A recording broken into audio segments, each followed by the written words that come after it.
from South Carolina Public Radio, this is the South Carolina Lede. I'm your host, Gavin Jackson, and this episode was recorded on May 19th, 2025 from South Carolina Public Radio Studios here in Columbia. On this episode of The Lede, we look at a state Supreme Court decision upholding the 6-week abortion ban law. We also look at what's holding up the big, beautiful tax and spending bill in the U.S. Congress. Hint, someone from South Carolina. We also have the latest on a threat against Congresswoman Nancy Mace, and a smattering of economic data, including our monthly Gavin Open Seas Maritime Report, or GOSMR. Also, it's going to be a lot of Gavin talking. There's actually no audio in this besides my voice. Oh, Eureka! But you guys listen to podcasts like that all the time. Oh, how you doing?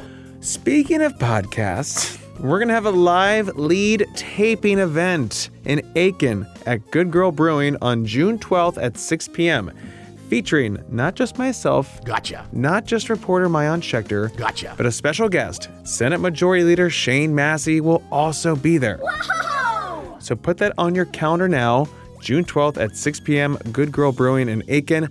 We will have an invitation online soon. I know I asked y'all to call us for the wind down, but I have a different request for you. The Emanuel 9 are part of our shared history, and 10 years later, their legacy still shapes who we are. That's why SCETV is asking you to take part in Voices Collected. Visit scetv.org/Emanuel9 and help us honor the past while building a stronger, more connected South Carolina. But of course, I'm also going to ask you for a wind-down call, guys, at 803-563-7169. We look forward to hearing from you, getting some hot takes, getting your input on all the pressing issues that we talk about in the wind-down section. You know, sandwiches, baby stuff, Fast and Furious, all the important things. 803-563-7169.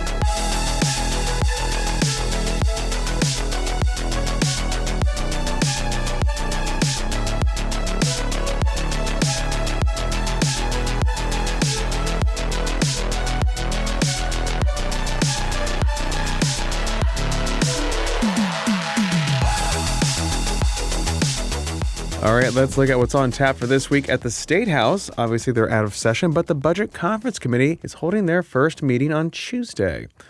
Up in Congress, they're in session this week, but will be on Memorial Day recess next week, but more on that in a moment. Talking about politics, let's look at the state Supreme Court, where last week, the state Supreme Court upheld South Carolina's 6-week abortion ban law that opponents got before the High Court earlier this year on appeal over a circuit court ruling seeking clarity over the vague language over what and when a heartbeat begins. Justice John Cannon Few wrote the unanimous opinion, saying that, in part, quote, "While we do not frame our holding today in the shorthand terms of a number of weeks, the biologically identifiable moment in time we hold is that the fetal heartbeat under the 2023 Act occurs in most instances at approximately 6 weeks of pregnancy." Justice Few continued saying, quote, "We find the definition of fetal heartbeat in the 2023 Act is ambiguous and does not convey a clear, definite meaning. Not one of the terms the General Assembly used in the definition, not cardiac activity, nor steady, repetitive, rhythmic contraction, fetal heart, nor even gestational sac, is a precise, medically defined term. As to each of these terms, medical professionals disagree on their precise meaning. Thus, we must turn to the rules of statutory construction and other evidence of what the General Assembly intended. In this case, we find two decisive indications of legislative intent. The first is a particular aspect of the legislative history of the 2023 Act, considered against the backdrop of a consistent and exclusive pattern of the parties, the members of this court, and the representatives and senators who debated and enacted the 2021 and 2023 Acts, all referring to both acts as a 6-week abortion ban. The second is the legislative finding expressed by the General Assembly in both the 2021 and 2023 Acts that a fetal heartbeat is a key medical predictor that an unborn child will reach live birth. Quote, and that was Justice John Cannon Few writing that. Now, Justice Gary Hill wrote a separate concurring opinion saying, quote, "I concur with the result the majority reaches, but writes separately to cover a few points about the uses and limits of legislative history and to comment briefly on the grounds for affirmance." Quote, I'm not going to go into all the details of Justice Hill, but you can find that opinion at sccourts.org. Now, remember, this law was passed in mid-2023 after the court overturned the previous abortion ban. But in response to that, the General Assembly changed the law, and Justice Kay Hearn, then the only woman on the 5-member High Court, retired as required at 72. Now, our state's law allows for exceptions for rape and incest for up to 12 weeks after conception. Moving up north, let's go to Washington, where the Republican mega tax and spending package is slowly moving through the House in anticipation of a vote before the holiday weekend. This massive bill makes the Trump tax cuts permanent, eliminates taxes on tips and overtime, and also makes cuts to Medicaid, food stamps, and clean energy subsidies. Several hardline Republicans like 5th District Congressman Ralph Norman voted against advancing the bill on Friday before switching to voting present on Sunday to allow the bill to move from the Budget Committee to the floor for debate.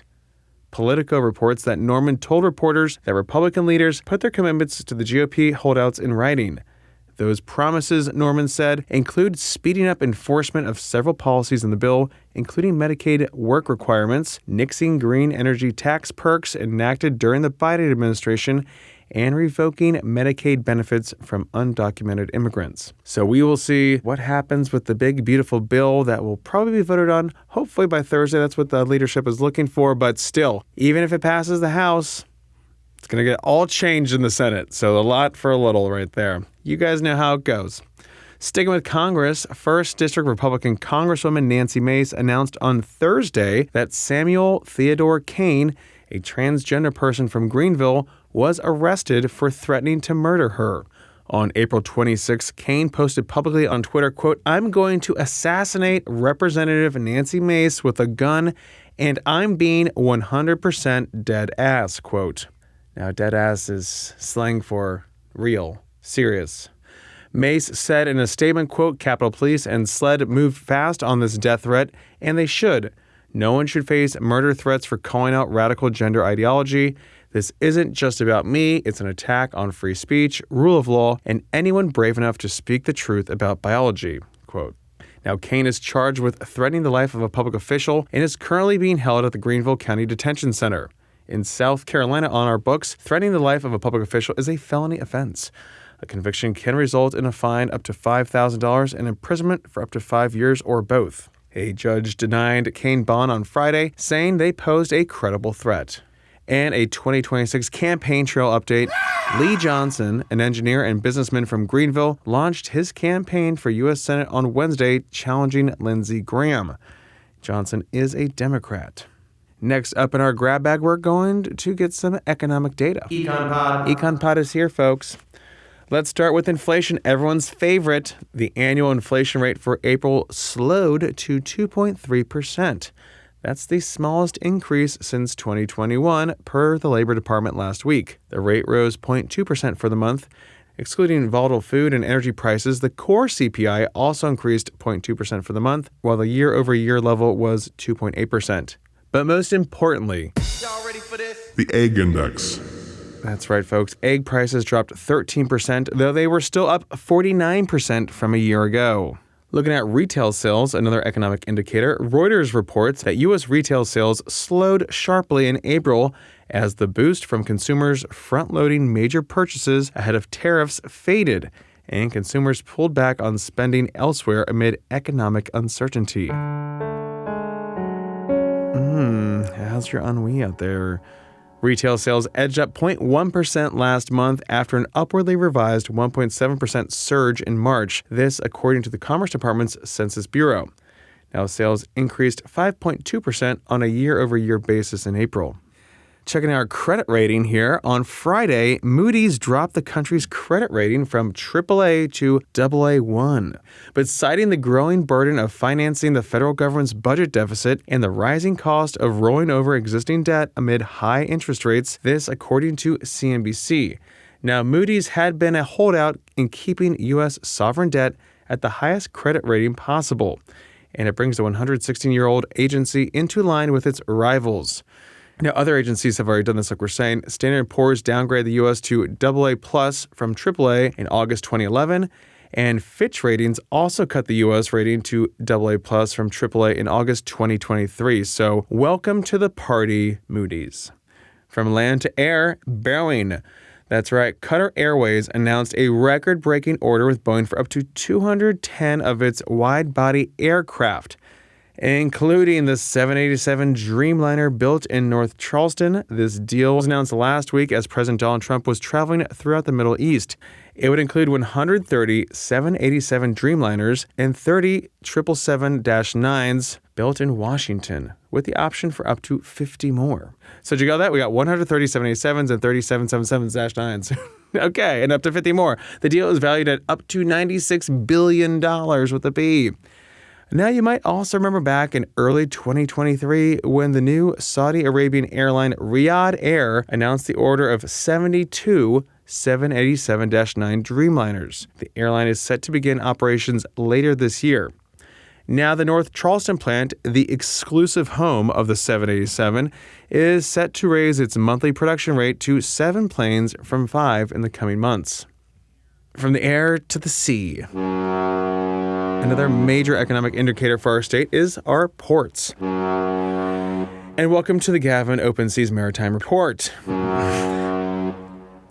In April, the Port of Charleston handled 215,804 TEUs, which is flat compared to the year prior and is actually down 10% from the previous month, following 2 months of container growth. You guys talking about tariffs? You guys thinking about tariffs? What I'm talking about here?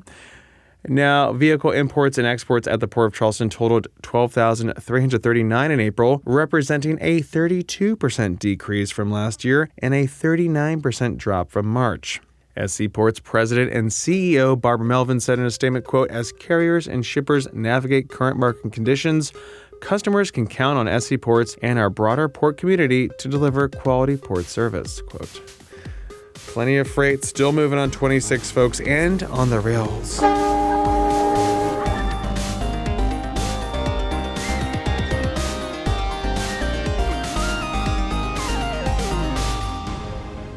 Welcome to the wind down section, our little break from the news. We're glad you're here, along with A.T. Shire, lead podcast producer. Thank you for having me, Gavin. That's a lot of talking you did. I did a lot of talking. Surprised he's sticking around. He's gutting it out for you folks. He's going to talk more. You're making me stick around. Yeah. Can you imagine? A lot of podcasts, that's all it is just talking. Yeah, I know. I don't like that. We like a good clip. Thankfully, Gavin, we got a call. Oh, look at that. We got a call. It's our first clip of the day, okay? First clip of the day. This is the least amount of marks I've ever had to make in the session. I did it for you. Thank you. Everything's for you. Damien. Anyway, Gavin, are you ready to get to the call? That's why we're here, aren't we? Yes. Okay, we're bringing you great value here, folks. Okay, Gavin, here we go. Hey, guys. It's Brandy from Pickens County. I was just listening to your baby Rena story and laughing out loud, but I feel good because I do have a tip or a hack to help you, AT. First of all, I will say it's not just you. You're not just a bad dad. This happens to everybody because babies, especially around that age and ending, never want to do whatever will make you the angriest. It's hilarious, and poop especially is the funniest thing in the world to kids. And I'm sure you've probably told so many poop stories because once you become a parent, you just talk about poop all the time. But here's my hack for you. Here's my tip because I had to do the same with one of my kids. If Rena is still in those onesies, that button snap underneath her diaper, then what you do is when you're getting ready to change her diaper, take her arms and wrap them around her belly like she's giving herself a hug, and then fold or roll that onesie up over her. You're putting her in a little baby straitjacket. And it might not hold for the whole diaper change, but it might give you 5 to 10 good seconds to get the worst of the diaper change over with before she wriggles free and starts just wreaking havoc. It worked for my kids for a little while. I hope it works for you. Best of luck. Bye. Oh, thanks for calling, Brandy. We love that he got that great advice. We're turning into a baby pod. This is our formal announcement again. Yes, that's a little, Gavin called a baby burrito. That's correct. A little baby burrito. Yep. AT, remind them about what that was about quickly. Okay, yes. Well, I bought her a book. We got home, changed her. I gave her the book to hold because I say, hey, can you hold this for me? And it normally works. She took that book and slammed it into her own poop. We've all been there. I mean, it was We've all been there. 90 seconds. I paid $10 for 90 seconds. That's bad ROI. That's bad ROI. Oh yeah, I mean, she doesn't even understand it. It's the worst part about all this. It just crushed me. I thought I had been doing well that day. So it's really just they kick you when you're down, Now it's like dropping your phone while you're on the toilet. It's the I same guess thing, so. Right? That's the adult version. It's never happened to me, but I've heard stories. No, I'm not going to name any names. This could never happen. They know. Yeah. They know. To go even further with that, Brandy, I have done the baby burrito. It does work a little bit. Rena is Squirrely. I would call her clinically psychotic. She's crazy. She is a demon. And she wiggles around so much that, like, the fact that she hasn't done, like, a barrel roll into an open, dirty diaper is just, like, testament to my reflexes, okay? But this one I couldn't help. We went to the PGA Championship up in Charlotte, and Caitlin wanted to bring Rena. She wanted to test this out. It was a huge blunder, I would say.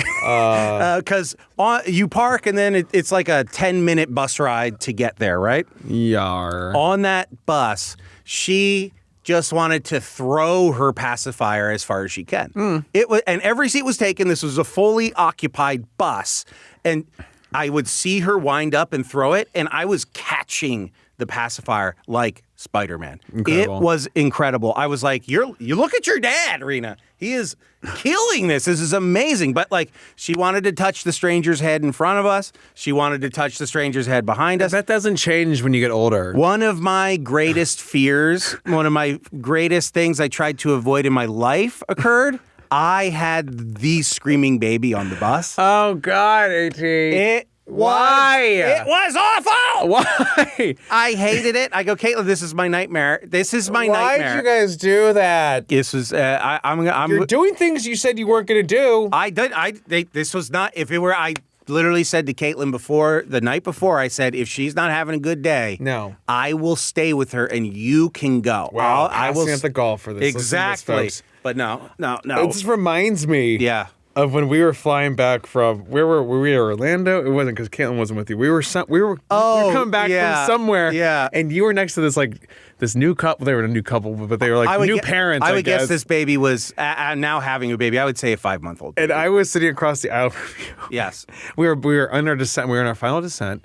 And we had been delayed. We had sat on tarmac for 45 minutes. We were flying to Miami or flying back from Miami. Yeah, and we were on the plane longer than we should have been at this point. Yeah. And we're getting so close, and this poor baby's going through something.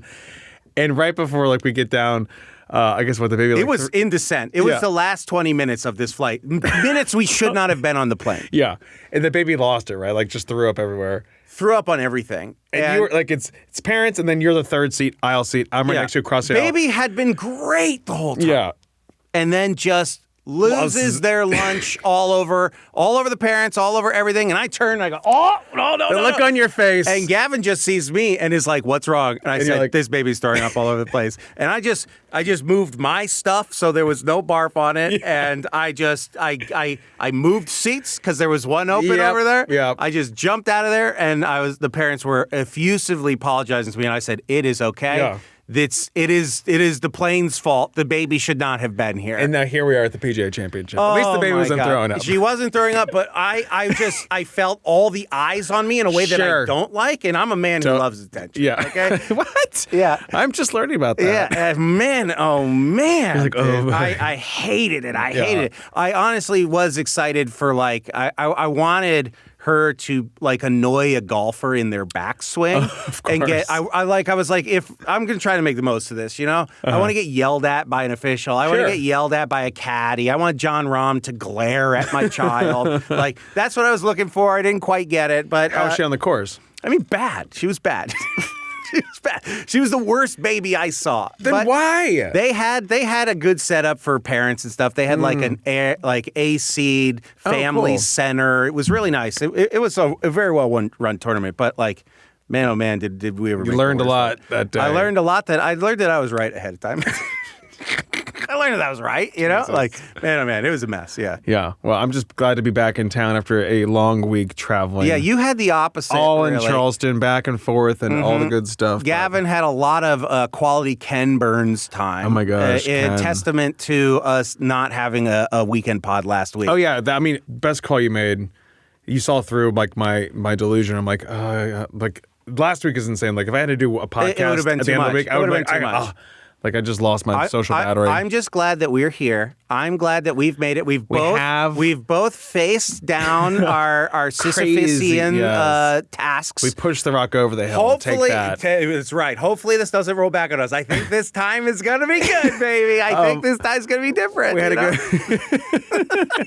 We're going back down. No, now we're good. We get over the hill. It's Prometheus. We're getting our livers eaten. You know, like it's a lot. We'll talk about the Ken Burns experience in the next podcast because So, we're gonna tease it, guys. That's a tease, folks. That's why he's the Ken best. Burns threw me a he threw me a curveball, and Yeah. I was ready. He flipped the Your script. boy was ready. He flipped the script. I get the bar trivia ready in my head, but we'll talk about that on Saturday's podcast. We'll have a podcast for Saturday, and then we'll also It'll be all Burnsian. Don't worry. It's just all gonna be me Burns. talking about everything he said. Sick Burns. That's what he should have a hot take podcast called Sick I'm gonna Burns. talk to you. Totally. Yeah. I think he's too serious. So No, having he just needs to become an absolute late in life hot take artist, Stephen A. could. Smith style. he knows everything. Yeah, he does. He knows too much, dangerously too much. Dangerous Hopefully- Minds. Michelle Pfeiffer needs to get in there. That's what this movie was about. Pfeiffer needs to get in there. Julio needs to say something about this. Anyway, Gavin. Gen Z's lost on this one. Yeah, we're talking about too many old. Do people even sit on chairs backwards anymore? Who knows? Gavin, say the credits. Bring that back. Well, Mr. Jackson is always required to sit on a chair backwards. He doesn't want a rolling chair. He needs a stationary chair and a hat, too. Big Michelle Pfeiffer fan. But I'm also a big fan of Brandy. Thank you for calling us, Brandy. She's a fine girl. What a good wife she would be. 803-563-7169. That's the number you can call to get on the wind down and give us some parental advice, some other advice we love hearing from it. Give us some advice to the class of 2025, folks. We know you have things to say. And if you don't want to, well, you can always leave us a review on Apple Podcasts. We love that too. And of course, you can stay up to date with the latest news on scetv.org and southcarolinapublicradio.org. And don't forget to support your local newspapers. The South Carolina Lede is a production of South Carolina Public Radio. Our producers, A.T. Shire. Amy Crouch is our supervising producer. Sean Birch is our executive producer. This podcast is produced with support from PRX and is made possible in part by a grant from the John S. and James L. Knight Foundation, as well as listener contributions to the ETV Endowment of South Carolina. For the South Carolina Lede, I'm Gavin Jackson. Be well, South Carolina. If you really want to get deep, it's much like the Tower of Orthon. Yes, and the way they're creating the Uruk-hai army. Yeah, it's much like that. And then he gets killed by literal trees. So you know, The Lorax? no. Maybe I'm getting this conflated with Charlie's Angels. Saruman.